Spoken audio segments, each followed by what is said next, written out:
जाते रहे कि जी हमें ईरान पर हमला करना चाहिए, हमें ईरान पर अटैक करना चाहिए, लेकिन उनकी बात को किसी ने एक्सेप्ट नहीं किया। तो this is the first time like जो ट्रम्प के पीछे भी बड़ा बैकग्राउंड है, मैं भी उस बैकग्राउंड में जाना नहीं चाहती कि एप्स्टीन फाइल्स है या ये है या वो एग्जैक्टली है। But other than that America घुसने के बाद अब परेशान है कि अब उसको भी निकलना है।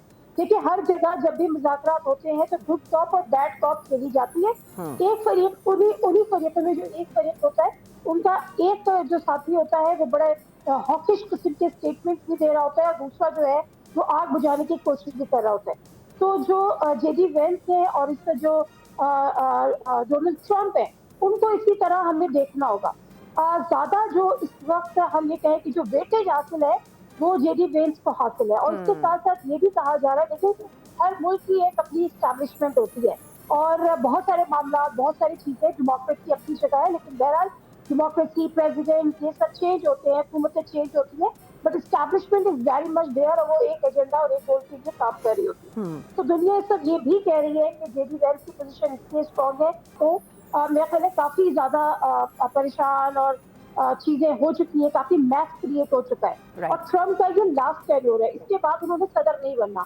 अब अगर रिपब्लिकन के एंड पर कोई नेक्स्ट कैंडिडेट है तो वो है जेडी वेंस, और जेडी वेंस को भी ये पता है कि अगर इस मैच को उन्होंने खत्म कर दिया तो वो उनका एक बड़ा पॉजिटिव पॉइंट होगा जिसको लेके वो अपनी पूरी आने वाले दिनों में जब भी वो कैंडिडेट के तौर पर सामने आते हैं वो पूरी अपनी एक कैंपेन रन करेंगे। लाइक वाइज ट्रम्प ने की थी, आपको याद होगा कि ट्रम्प की जब इलेक्शन कैंपेन थी तो वो इसी पर बेस कर रही थी कि नो मोर वॉर्स, वॉर से पाकिस्तान को नुकसान पहुंचाया है, बराक ओबामा दीगर जो डेमोक्रेट के क्रेडिट में आ रही थी।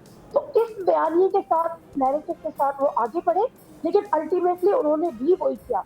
तो मेरे ख्याल है रिपब्लिकन के पास, जेडी वेंस के पास इस वक्त एक रूम मौजूद है, इस मैच से भी निकाले और मैच से निकालने का जो क्रेडिट है, जो वॉर से निकलने का जो क्रेडिट है वो डेफिनेटली जेडी वेंस के हिस्से में आएगा। सही। अब बात थोड़ी सी अगर ईरान की कर ले, ईरान सिंपल बात करता है, ईरान जंग नहीं चाहता, लेकिन ईरान अपना दिफा करेगा और उसके साथ साथ सिर्फ अब दिफा पे बात नहीं है, तक भी कह रहे हैं राइट। अच्छा नादिया, मैं ना इस पॉइंट पे दोबारा आती हूँ। आदिल अब्बासी भी हमें ज्वाइन कर चुके हैं, उनको भी ज़रा वेलकम कर लेते हैं। आदिल, अब आज एक बड़ा दिन जिस पर हम मुसलसल तौर पे बात करते आ रहे हैं, गुज़िश्ता कई दिनों से हम देख रहे हैं कि ये होने जा रहा है, वो होने जा रहा है, सारा मामला एक तरफ, लेकिन आज जब ये दिन बड़ा आ चुका है तो इंटरनेशनल मीडिया तक इसको रिपोर्ट कर रहा है। सबकी जो हेडलाइंस हैं वो इस वक्त पाकिस्तान और इस्लामाबाद बना हुआ है। बीइंग अ पाकिस्तानी वाकई में एक बहुत प्राउड मोमेंट है, यकीनी तौर पर आपको भी हो रहा होगा।